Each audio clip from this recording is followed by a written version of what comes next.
Hello, everyone. I'm going to give us a couple minutes for everyone to join, and then we'll get started on the presentation. So thanks for your patience.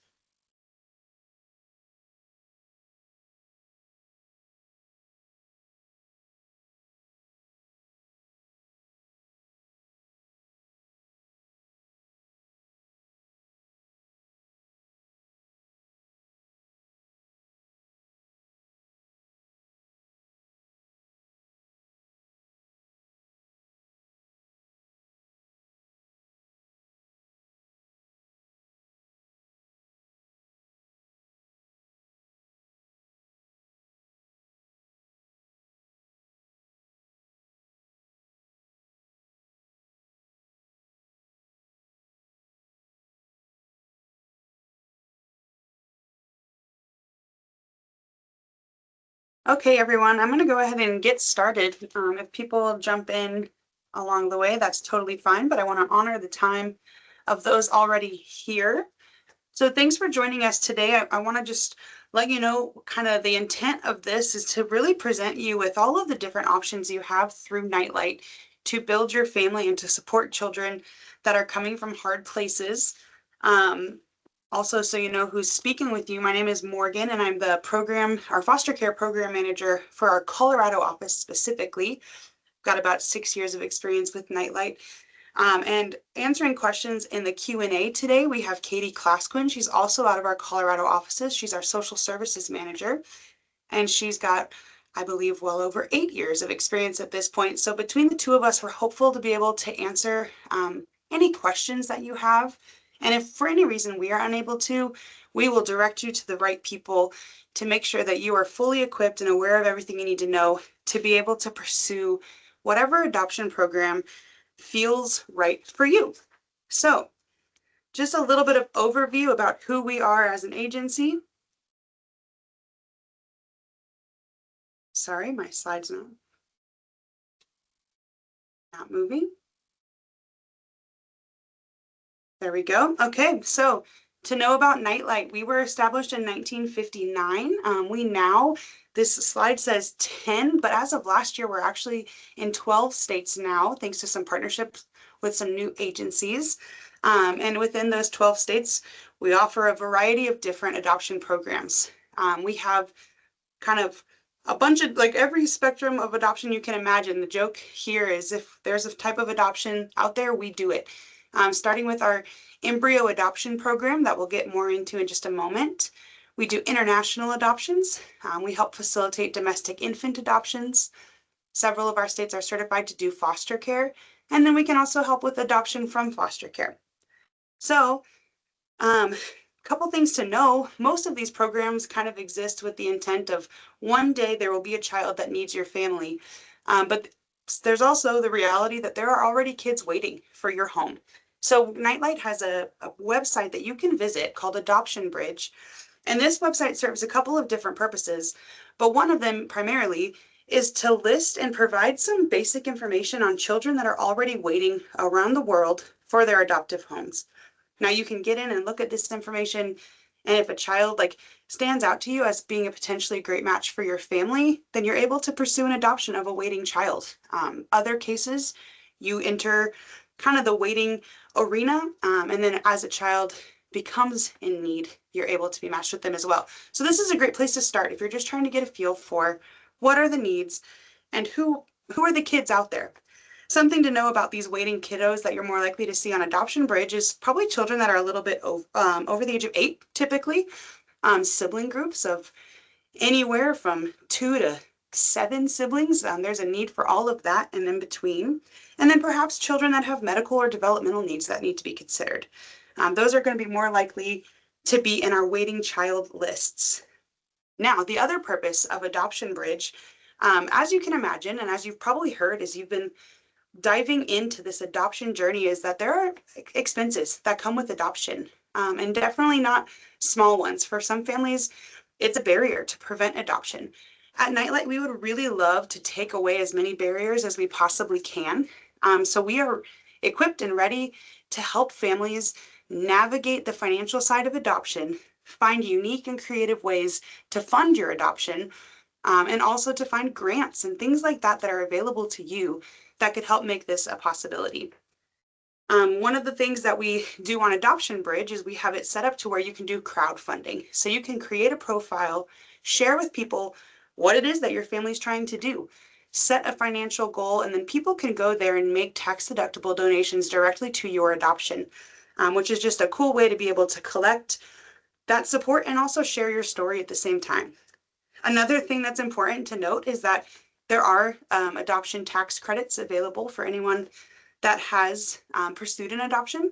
I recommend looking into that or talking to your tax person if you have one, to get as much information as you can, as that number is always changing. So let's get into our programs. Perhaps one of the coolest, without a doubt the most unique adoption program at Nightlight, I present to you the Snowflakes Embryo Adoption Program. Now this program, this concept of embryo adoption, was actually pioneered by Nightlight itself. We were the first ones to do it. We continue to do it, but now there are some other agencies understanding the value of this and that are also creating programs or helping support families that are going through this process.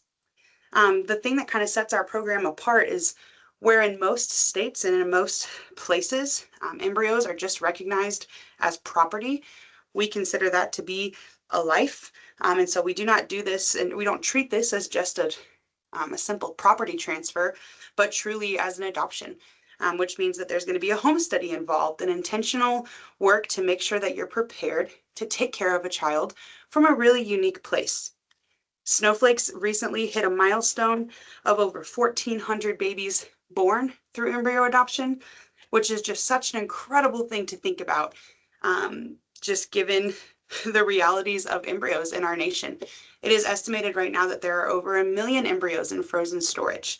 And so 1,400 of those have been given life and an opportunity to live through this embryo adoption program. So things to know and why, like what makes this unique. In embryo adoption, the woman that adopts this embryo carries and gives birth to this child. So if you're someone that would love to be able to experience pregnancy, but hasn't been able to conceive, or perhaps you would just still like to prioritize the life of an embryo, as long as you're medically cleared to be able to carry a full pregnancy, then this could be a program for you to consider. As far as like where they're coming from, we work with both sides of this process. We work with families that are placing their embryos for adoption and then families that need to adopt them. This means that there can be communication between the two sides and the two families, which creates an openness and an ability to gain knowledge and understanding of your child and their background that might be lost in other places. A really cool thing to note.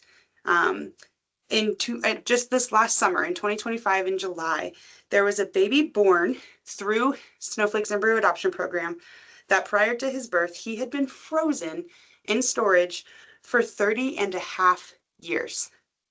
I'll let that sink in while we go to the next slide. So some of the advantages of embryo adoption. This is truly the fastest way to adopt an infant. It's also going to be the most guaranteed form of adoption. Once these children are transferred to your custody, the embryos are transferred, then they're yours and you can pursue that. There's a control of the prenatal environment in an embryo adoption that is lacking elsewhere. And with that also comes the opportunity for prenatal bonding. For women that want to experience nursing, this is a way to be able to do that as your body prepares for childbirth and then supports that child through nursing. There's the security of placement, obviously a consideration. And then there's something else to note. This is pretty affordable as compared to some other forms of adoption.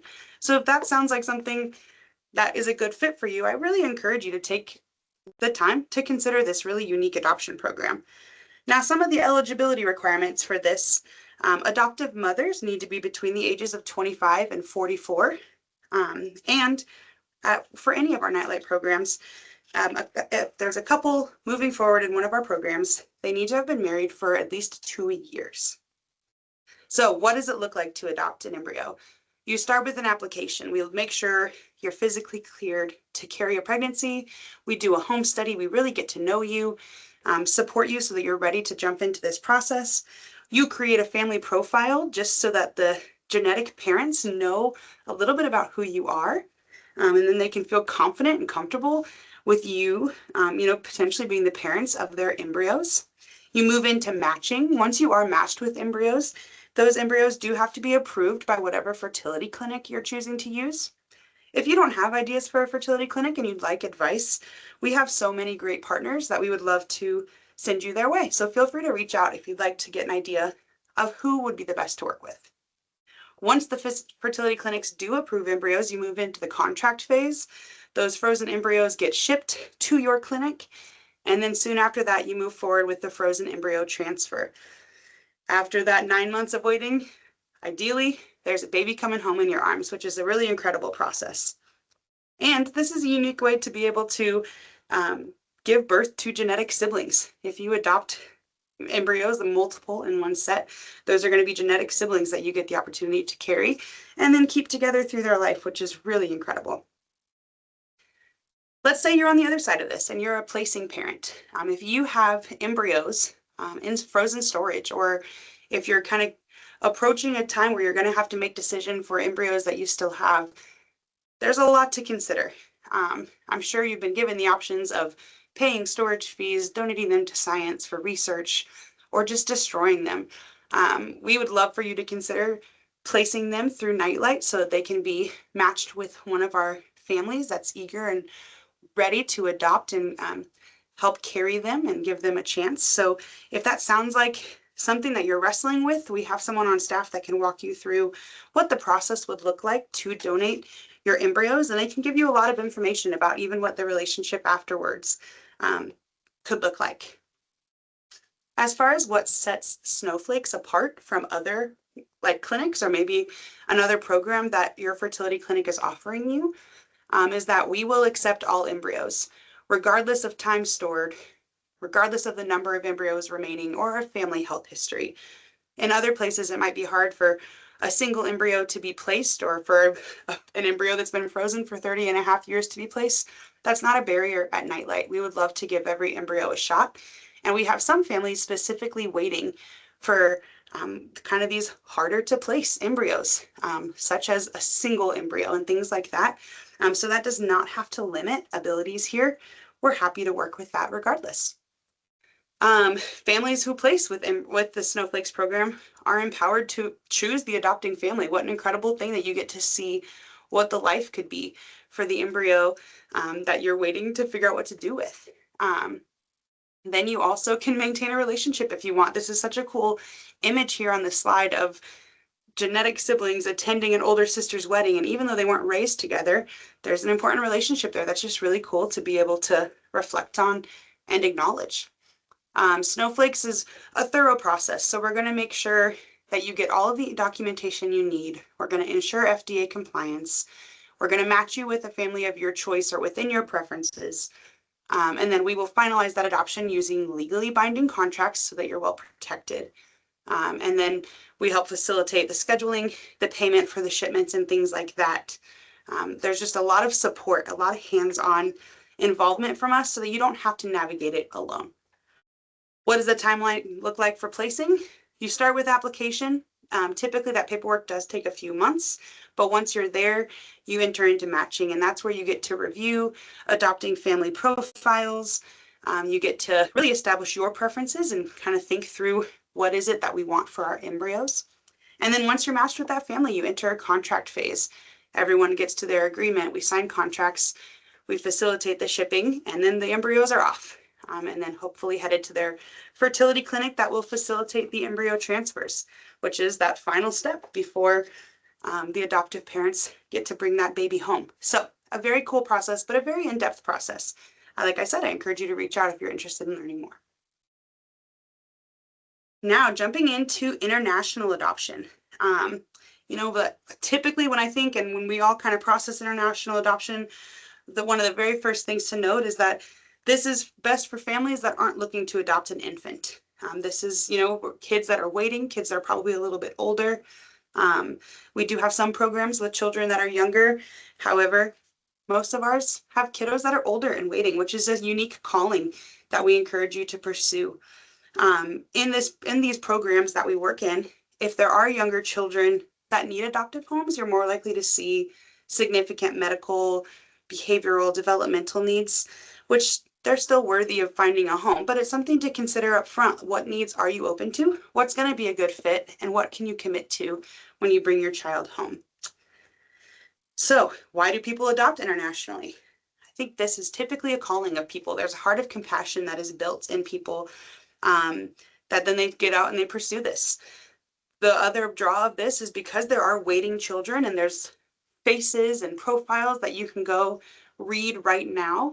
It gives you a really tangible person to pursue, which makes this idea less kind of in your mind, but truly, this is my child and I need to work to get them home.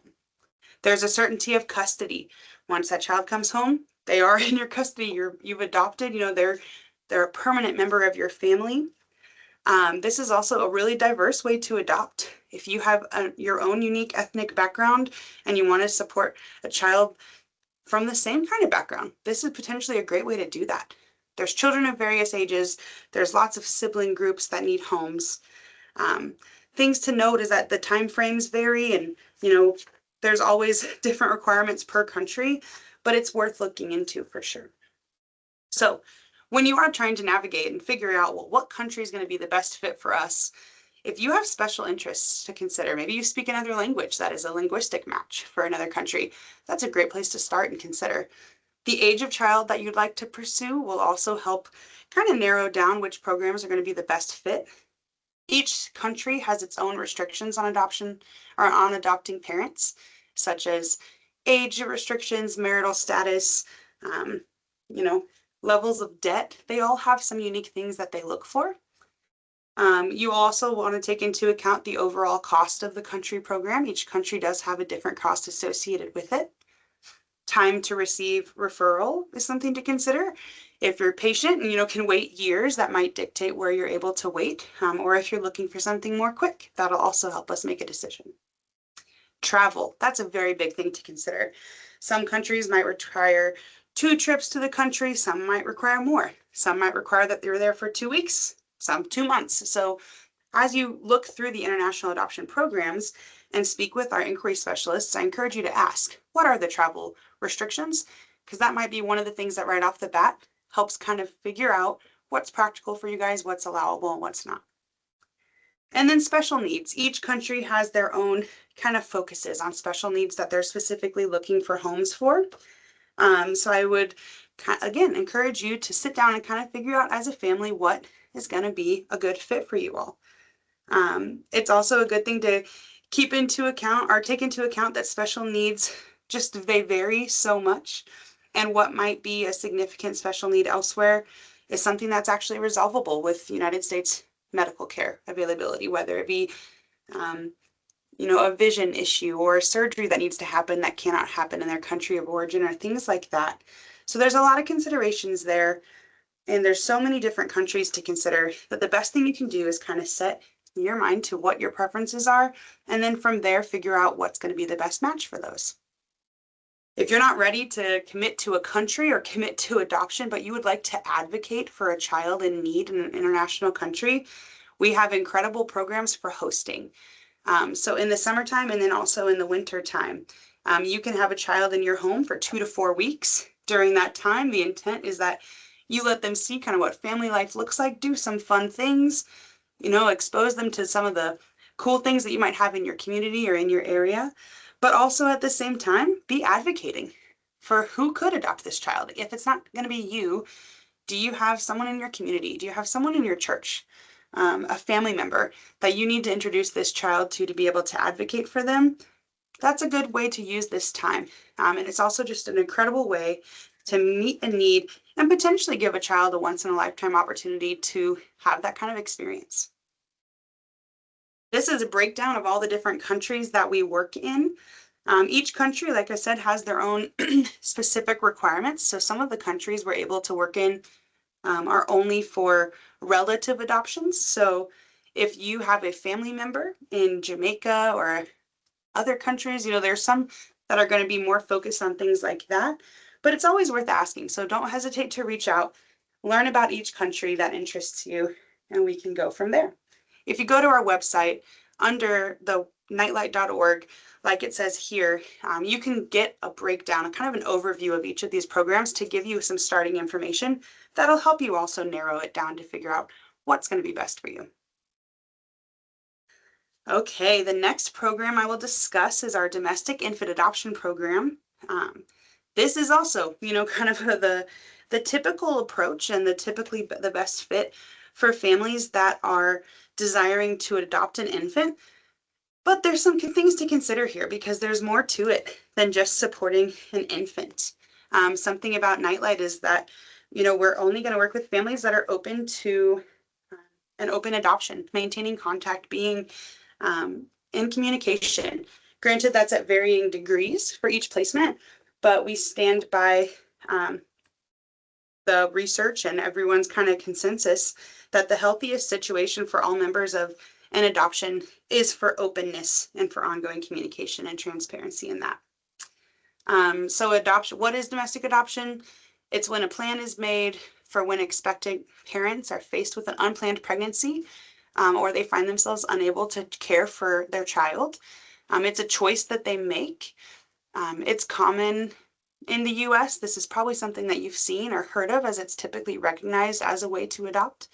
Another thing to note about this is once it's finalized, you can't go back on it. This is a permanent adoption. Our agency works alongside birth parents as they make these plans. We provide ongoing counseling and make sure that they have everything that they need to parent if they would choose to, but also that they're well supported if this is the decision that they make. There's just a lot of involvement in this one, but with the counselors making sure that birth parents are in a spot to be able to make this decision, which just makes this a really cool way to support anyone that's facing an unplanned pregnancy or that needs that extra support while they navigate the news of being pregnant. So deciding if you are right for domestic adoption, like I said, we only work with families that are open to openness and adoption. That is the healthiest possible approach to adoption. Sometimes that could look like updates and pictures sent to specifically the agency, and then we communicate those with the mom. For others, it might look like visits and holidays spent together and things like that. You'll learn a lot about that throughout our training to understand the extent of what openness can look like and also the benefit of it to help you just best understand why this is the stance that we take as an agency. We typically place newborns in our domestic program. However, there have been some circumstances where a mother might be looking to place a toddler. The maximum age that your family is willing to accept will be discussed during the home study process. As mentioned earlier, once this is finalized, there is no going back on it. This is an official and permanent adoption. In addition, one of the things that is really important to consider about domestic adoption is that parents might change their mind. They might have circumstances that pop up that make it possible for them to parent. They might have family members that are able and willing to care for their child for them. This is just what we call legal risk. And within the legal risk, you just have to be prepared for perhaps a last minute change. So some general eligibility guidelines: applicants have to be 25 years of age, but also under the age of 45. This program is only open to applicants who have been married for 2 years. Open to a child of any ethnicity is something we ask of you. We realize that there are going to be varying degrees in some cases of prenatal exposure to drugs and alcohol, so we'll do our best to educate you on what that might look like in your child. But openness to that is going to be really important for the matching process. And then to be aware of the matching process, like I mentioned, it's on average going to be 2 to 3 years, depending on how open you are to some of these factors that we've just mentioned. So if you have more questions about this, like I said, give us a call. We're happy to provide further clarification on any of this. But those are some basic things to consider up front as you start to just think through these programs. Next, foster care. We've appropriately named our foster care program Healing Homes because the intent of this program is to provide a place of healing for however long a child needs to be in your home. Now, we have a couple of different kind of paths within our foster care program. One of them is kind of more even within our domestic program, but it's called Anchored in Hope. And this is looking for children that are in the foster care system that are legally freed for adoption. This allows families to look across the nation at children profiles. So even though you have to live in one of our licensed states, you could be matched with a child from outside of that. An example right now, I'm working with a family that lives in Colorado that's matched with a child from Illinois. So we partner with that state and we help facilitate the move of the child and then support you while you pursue an adoption. Some things to note within the Anchored in Hope program is that there's a great need for families are open to children over the age of 12 or sibling groups. Sibling groups, you're going to notice, is kind of a trend among lots of our programs. But yeah, siblings are often separated in foster care, and if we can provide homes that keep sibling sets of specifically 3 or more together, that ends up being an incredible way to meet a need. So we support you through this journey. Like I said, we facilitate the stuff between the states, but we're also in your home, helping you navigate behaviors, helping you process the big change it is that bringing an older child into your home might bring along with it. But we really want to just advocate for you in this process, and also for these children that have been waiting for far too long in the foster care system. So when it comes to more traditional foster care, I'm kind of like thinking through the revolving door, so to speak, maybe what you might see on media, where it's more a child might come in the middle of the night for who knows how long. There's a reality within that there's some children might need to stay forever, but also the hope and the plan within any child that enters your home is going to be that they have the opportunity to reunify with a biological family member. This is also important to note, though, like if that can't happen, our hope would be that they could then be adopted into your home. So it's really something to consider. Like if you're open to kind of the unknown of foster care, there's a really unique way to meet a need, provide stability, and a place for healing that could also end up resulting in an adoption. Things to note from this, again, sibling sets. Every single day we see sibling sets separated into separate homes, and while sometimes that might be what's best for them, the intent and the hope would always be that they could be placed together. Foster care is an affordable choice for families interested in helping children. In most of our states, there's little to no cost associated with the foster care programming. And then in addition to that, you receive a stipend from the state for caring for the child. So those are things to consider also when you're considering the financial costs of the various forms of adoption. There's a really broad range of eligibility requirements here. We're able to work with older couples.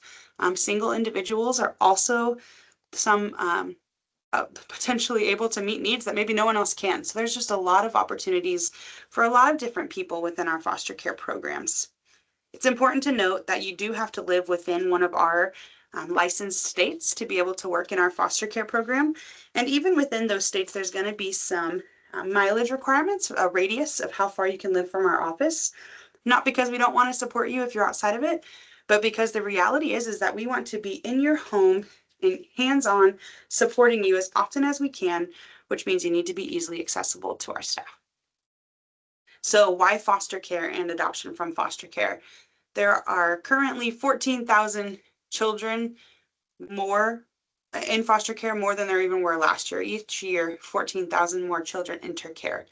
Right now, it's estimated, kind of a rough estimate, that across the US, there's 400,000 children in care. It's said that up to 100,000 of those children are legally freed for adoption. It's heartbreaking that children do not enter foster care for any fault of their own. You're more likely to see significant cases of neglect, and then in severe cases, situations where there's been abuse that has caused hardship for these kiddos. The average age in foster care differs from state to state, so I'd encourage you to clarify with your state what the current need is there. But yeah, they're all there from birth up to the age of 21. There's a lot of need. And again, for sibling sets, there's always a need too. So why would you foster through Nightlight rather than going through your local county or perhaps someone else? Nightlight is committed to maintaining really small caseloads so that we can be present and involved in this process with you. We are incredibly attentive to our families. This is not something you should have to navigate alone. We'd like to walk with you through the trenches, the highs and the lows. There's so many good moments and so many hard moments, and we want to be there for you and with you through them all. Our staff, and I can speak to this, I was on a call with all the staff across the nation this morning, and these people are beyond friendly and just committed to meeting the needs of kids and supporting you while you're doing that. We have a lot of experience on our team. We have a ministry-minded team that wants to provide the emotional and spiritual support that you're going to need throughout a child's placement in your home. In each of our office, we do events year-round that not only allow you to connect with other foster families, but also maybe to get a break every now and then, or to just feel supported, hear from other people that are experiencing similar things to you. And then from there, maybe finding a friend that can be the person you call when you're having a rough night with your kiddo or whatever might be going on in your home. So that's a lot of information, y'all. And I'm sure you have a lot to dissect with that, but let's do a brief overview of each of these things as you answer this question: which adoption program is right for your family? Like we talked about, if you're unable to conceive, perhaps, but want to carry a child and are proven able to, or medically cleared to, if you want to experience pregnancy and have control of that environment, then embryo adoption could be the right fit for you. Don't forget that there are some age requirements specifically considered here. So for an adoptive mom, you need to be under the age of 44.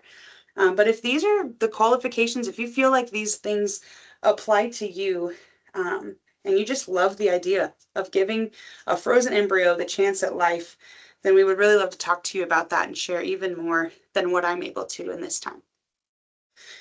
On another note, do you desire a little bit less legal risk? Do you want some more certainty about the outcome? Are you able to travel? Are you interested in traveling? Do you feel like your heart's being pulled towards giving a child in need a home? And are you willing to consider a child that's been waiting potentially for years, or a child that has medical needs that might be better met here in your own community? If that's the case, then starting down the path of international adoption could be it for you. Like I said, there's so many different programs there. We can help you find the one that's going to be the good fit for you. You don't have to walk that alone, and you don't have to fund it alone. We will help you navigate the costs of international adoption and see what we can do to make this possible for you. Domestic adoption. Are you not able to or have no desire to be pregnant? Are you tired of infertility treatments, but you want that newborn? If your heart's pulled towards supporting a woman in a crisis situation and potentially building a relationship for a lifelong connection, and if you've been married for over 2 years and under the age of 45, then yeah, you should consider our domestic adoption program and see if that could be the right fit for you. And then lastly, if the other ones don't feel like the right fit for you, or if your goal isn't necessarily adoption, but just helping a child in your community for who knows, an undetermined amount of time. And if you're over the age of 25 and living within one of the states that we are able to do foster care in: California, Colorado, Kentucky, Indiana, South Carolina, Georgia, Oklahoma, or Texas, then we would love to chat with you more about our foster care program and the options that you have to support children from your own backyard. And even within this, if your goal is adoption, but cost is a concern, and you're willing and able to consider a child that might be a little bit older that's waiting in foster care, we'd love to talk to you about Foster to Adopt and also about Anchored in Hope to see if either of those programs could be what you're looking for. Now, just some time for question and answers. I know that's a lot of information. I'm going to put our contact information on the screen for you so that you can access our website, you can give us a call, and you can send an email to our basic email address that will get you connected with the right person for any questions that you have. But also right now, Katie and I have time set aside for this. We'd love to answer any questions that have come up during this presentation or that you came into the presentation with. So now's your time. Enter those into the chat, and we will see what we can do to get those answered.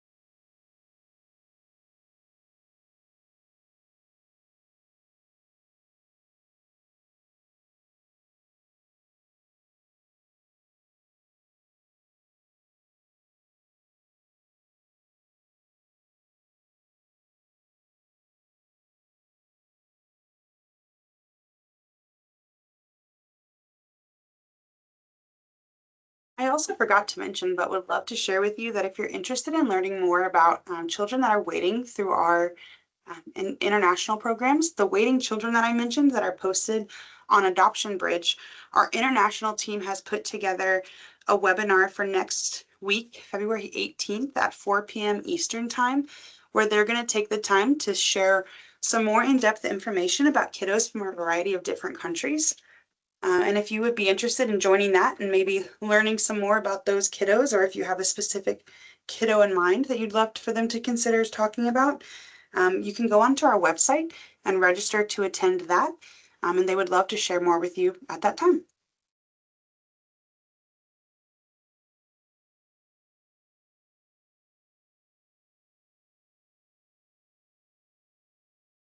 Jessica, I just wanted to answer your question. You were asking about how you can get in touch with someone in our Georgia office. I will send you their office line, but you can call them directly and get in contact with someone from our fostering program.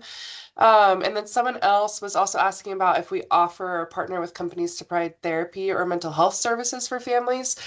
We have a post-adoption connection center with a really amazing director within it. Her name is Heather Sloan that provides post-adoption support to our adoptive families and our birth parents. That's a resource that is available to our families for the rest of their children's lives, for the rest of their lives, essentially. So, yes, we offer services to that. Part of our home study process is we will evaluate whether additional ongoing therapeutic resources need to be utilized for the family, and we'll provide referrals and suggestions there as well. But yeah, Jessica, I will send you the phone number here shortly.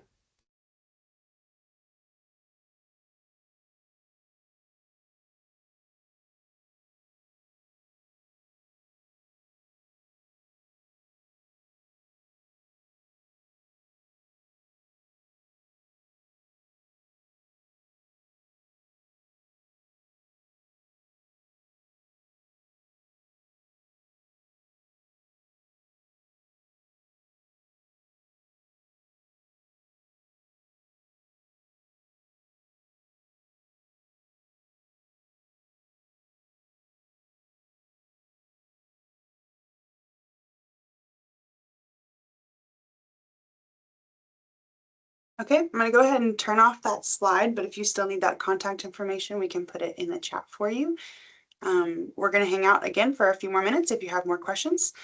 And if not, you're free to jump off whenever you feel like you have everything that you need. Katie and I will hang out for a little while longer.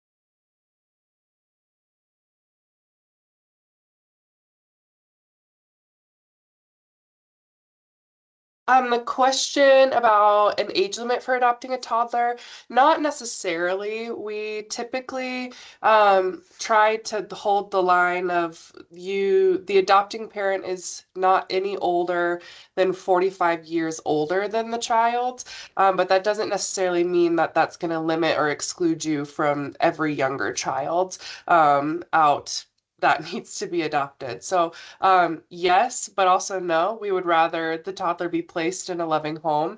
But yeah, that just would be on a case by case basis, depending on what you guys are open to and what the interest is in that age range.